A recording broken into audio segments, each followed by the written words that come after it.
From CGTN headquarters in Beijing, this is The Hub with Wang Guan. Hello and welcome to this edition of The Hub on CGTN. I'm Wang Guan in Beijing. China has just concluded an important chapter, the 14th five-year plan, marked by historic strides in technological innovation, a green transition, and strides in high-quality development. As the nation unveils its 15th five-year plan, we're honored to sit down with a distinguished global thinker who has witnessed decades of Chinese transformation. Joining us today is Professor Grzegorz Kołodko, former Deputy Prime Minister and Finance Minister of Poland, a renowned economist and a longtime observer of Chinese political economy. What is his assessment of China's economic resilience through the decades? How does he view the prospects of China-Poland relations and China-EU dynamics amidst a complex global landscape and Trump 2.0? And what role can China's development model play in shaping inclusive globalization and the future of global governance? Here's our conversation. Professor Kołodko, let's talk about the Chinese economy, something you have been focusing substantially on from a scholar's perspective. What do you think are the most important milestones, features of the past 5 years under this 14th five-year plan? What do you consider as the most important? I think it's still remarkable progress. Pretty often in the West, one may hear that China has slowed down. Somebody is even expecting so-called hard landing. Fortunately, because of the wisdom of macroeconomic management and development strategy, it has not happened. Still, the average rate of growth, 5.5% in terms of increment of GDP, is over twice higher than the world average and much higher than in the developed advanced economies of the West. So for that reason, coming to the end 14 five-year plan period, China has caught up with the developed world still farther. And I think it's remarkable also because of improvement of macroeconomic management, growing quality of the human capital, and despite, what I have to stress, unfavorable international circumstances. China very much depends upon what is going on outside of China as far as economic development is concerned. And it was not that easy to sustain over 5% average rate of growth during these 5 years. But it has been a mixed bag, if you look at it, isn't it? There are bright spots. For example, this year marks the 20th anniversary of President Xi's theory of lucid waters and great mountains, our mountains of gold and silver. There has been this very aggressive campaign focusing on, working towards a green transition. It's taking place everywhere you go in China. Green industries, electric vehicles, lithium batteries, county level villages, booming tourism, ecotourism. But also, on the other hand, consumption in China has been a little underwhelming, let's put it mildly. Chinese are saving more than they spend. How do you look at these competing dynamics marking the Chinese economy in the past 5-6 years? I believe that dynamics would be even higher if China's strategy, economic policy, was more successful in shifting from investment and export as two major driving forces behind economic growth to increasing the importance, the role of consumption. I was a couple of times Deputy Prime Minister for Economic Affairs in my from China's perspective, small country, Poland. I would be happy to have such a challenge, how to raise the rate of consumption within the GDP. We have completely different problem in Poland. We have very low, too low rate of investment. And in China, I think is still a room to shift a part of absorbed GDP from investment to consumption and to give a boost to consumption as a driving force behind the economic development. Professor Kołodko, discussions on the 15th five-year plan is underway. What is your outlook for China's growth potential under this latest blueprint? And in your opinion, which reforms should be prioritized in this 15th five-year plan? It's very important, and I do appreciate that China still is using this mega instrument that is the long-term planning, yet it has changed the character. It is not anymore mandatory quantitative planning as it used to be in the past. It is more of an indicative character.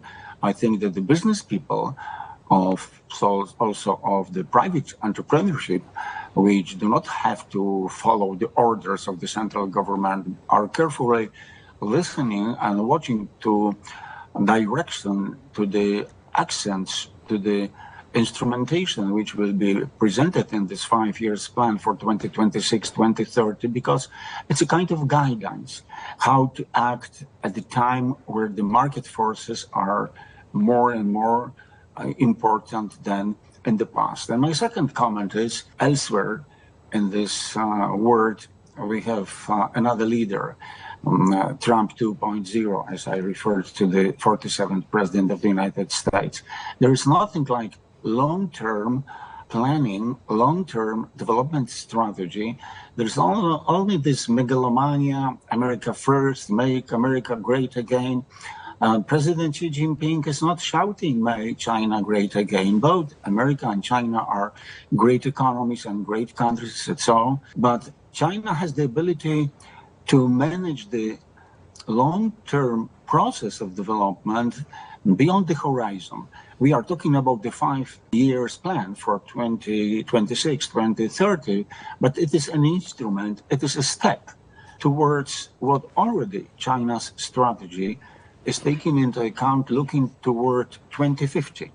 So I'm taking a look for the 15th National Plan for Economic Development in China as another segment before we will have subsequent 4 5 years plans which will bring China to 2050. So there is the determination, there is the accountability, there is the vision, not an illusion, how to keep the things under control to move the progress of economy and society forward. So for me, as a macroeconomist, which are also trying to follow what and why and for what reason is occurring in China, this 15th 5 years plan is just an instrument of the long-term, more balanced, sustainable development, which of course will raise China's well-being of Chinese people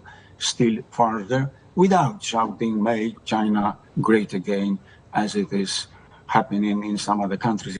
You wrote articles on that very issue. You said basically that the alienation of Europe is inevitable given Trump's 2.0, Trump's America First policy. Can you elaborate on that for us, especially shedding light on what that means for China-European relations? As we know for a fact, Beijing has been very keen on improving and fixing relations with Europe despite their differences.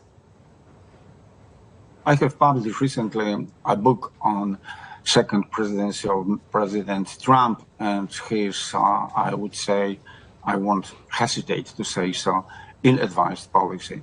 This Trumponomics, that is the economic thinking and acting of the second Trump administration, is neither fruitful, positive for America's U.S. development, and definitely it is negative for the global economy development. I think that one of the driving force behind Trump 2.0, this Trumponomics and Trumpism, is to contain China's development. President Trump is not making it a secret that he is anti-Chinese in his feelings and doings, sometimes acting in quite irrational way as far as his protectionism and trade war policies are concerned. So for that reason, I think that at the end of the game, because it is a kind of geopolitical game, I know the name of the winner. The winner will be not the United States, contrary to illusion of President Trump. The winner will be China. It is not making, Trumponomics, economic policy, development of China's economy anyhow easier. It is even more difficult because of making more difficult access for Chinese industries to still very huge American market because of turbulence we have in the international trade, etc. But the geopolitical situation is changing in favor not of the United States, but in favor of China. More and more people in more and more countries, maybe not necessarily in these most advanced Western countries, but in the so-called global South, are looking towards enhancing, enlarging, intensifying economic cooperation with China. So it is a little bit more difficult now under the Trump administration than it was even after previous American president Joe Biden administration. But China is flexible as far as economic policy is concerned. And I think it is also a part of this week's discussion of the leaders of China when they are making decisions how to organize, how to structure the 5 years plan to be even more resilient against this strong wrong winds which are going to China from United States. Yeah, Professor, but where do you think all this leaves China-European relations going forward? You're sitting in Warsaw, a very historic and dynamic and progressive European city. Give us a sentiment of how at least Central and Eastern Europeans are perceiving their future. The relations with China are critical for most of the countries in the world. We are also taking advantage of developing our relations with China, unfortunately for us, I mean for the European Union, actually for most of the countries of the European Union, including Poland. We have a very big trade deficit with China, but we not act the same way as Mr. Trump, who, whenever the United States has a trade deficit, he's saying that it is because the other country is cheating U.S., which is absolutely stupid. That also means that the United States is not competitive enough to challenge the quality, cost of production, technological specification, the products made in other countries. So the question is how to raise our productivity to have better access to the Chinese market and how to move towards what China refers to as win-win globalization to make it more fruitful. On the other hand, BYD just launched a brand new factory in Turkey, and Great Wall Motors, as well as other Chinese electric car makers, premiered their production lines in Brazil, another country in the Western Hemisphere, with Turkey, of course, being this NATO country as well. I mean, there is an option. I mean, for President Erdogan, for example, he can come over here and attend the SCO summit, into the orbit of the global South, as well as being a loyal member to NATO. I mean, does this have to be mutually exclusive? Yes, this is the problem of political economy of globalization. You are talking about China's 5 years plan, but I don't think there is any singular issue which can be addressed properly in China or in Poland if we are not taking into account what is going on the international scale. And from that reason, it's very important how much the business people, the intellectuals, are contributing to solving this contradiction of ideas and contradiction of interest. Pretty often I'm talking about conflict between these two eyes, ideas and interest. And the more we will press the political decision makers to base also politics on knowledge, not only economy on knowledge, that will be better for us. And one more time, I'm putting some trust in China from this perspective. And yes, a lion's share of the contemporary trade war, Cold War, which was initiated again by United States and is aiming against China, first of all, is changing the situation. Most of the countries in so-called global south, in Latin America, definitely in Africa, and especially in South Asia, are closer to China, not only in economic dimension, but also in political dimension, because of policy of the United States. And not only now under Mr. Trump, because this policy was also with these characteristics under the previous administration of President Biden.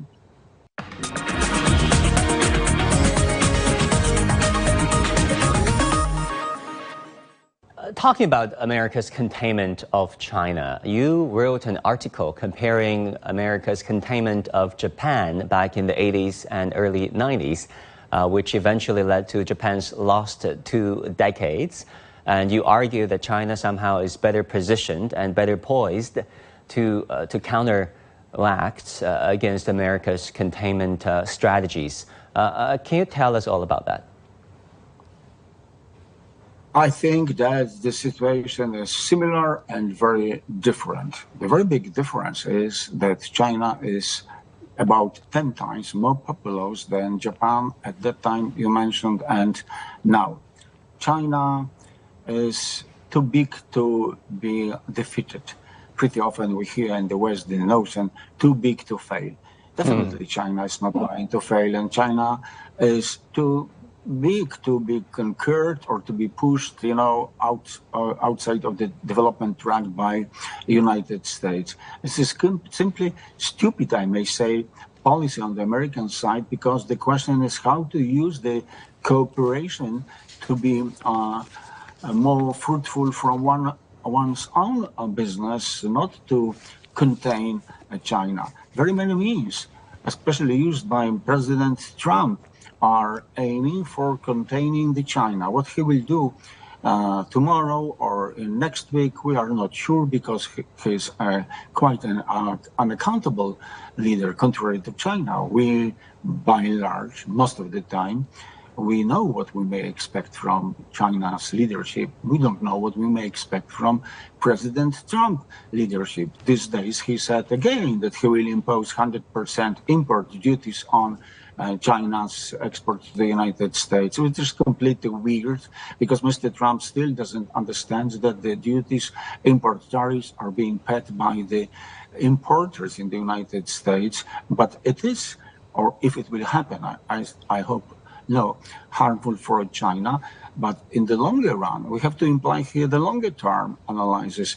With these exercises on the side of American administration, China is restructuring the geography of China's export. Yes, China's export during recent 8 months or so to the United States has contracted because of Trumponomics. But at the same time, China's export to the remaining part of the world, especially to the countries of Global South, has increased. China does export more this year than last year, and will export more in the next 5 years plan than was able to sell on the global market in the 2021, 2025. And the American containment is just changing geographical structure. And this geographical structure change is followed by the change of the political influence. It is quite weird, from intellectual perspective. It is difficult to understand the train of thought of Mr. Trump and his advisors and his government, his administration, why they are acting in a way which is harmful for United States, yet the aim of this policy is to be harmful for China. But sometimes they are it is even more harmful for Americans. Yeah, it certainly backfires to many Americans, farmers, people in the Rust Belt, be they realizing that or not.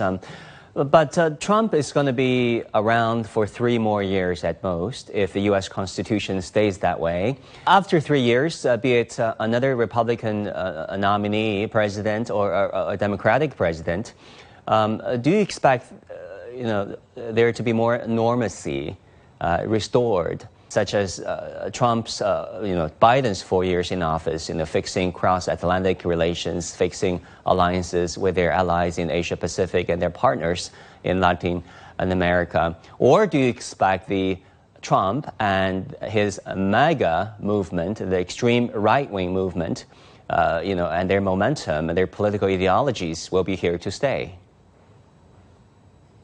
You mentioned before the case of Japan. Once upon a time, Japan was the deadly enemy of United States, and now it's a kind of friend and ally.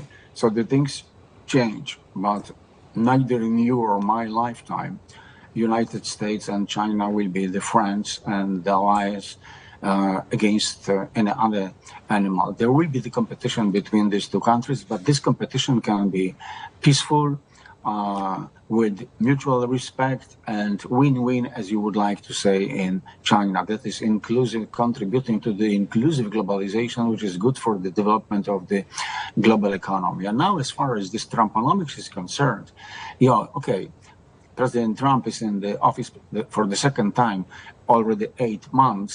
And according to the Constitution, he will be there 3 years and 4 months still. Yet from time to time, he is mentioning that he may be for the 3rd term, which is impossible under the American Constitution. Who will be the next president? It's a big question. Hopefully, it will be somebody with a common sense, maybe from the Democratic Party, but it may happen that the other Republican will be at the helm of American policy. And that is the chance that it will be less xenophobic, more pragmatic, and more friendly towards the nations from other countries, and so on. So the question is now, how much to this process the China policy may develop? There's a great initiative for President Xi Jinping, global development initiative, and so on, global civilization initiative. And also the global governance initiative proposed during the Shanghai Cooperation Organization a month ago. That is the latest pillar of the Chinese, foreign policy proposals and the proposals for the future of global governance. Shanghai Development Organization is, I may say, another discussion club. It's a specific organization which is bringing together the leaders of the countries which have certain common interests. They have some parts of common shared ideological basis, but still they are quite different. Yet from Western part view, it's an important instrument of coordination of the policies, security policy, but also economic policy in a significant part of the global south, with the dominant position, of course, of China, and still very important position of Russia.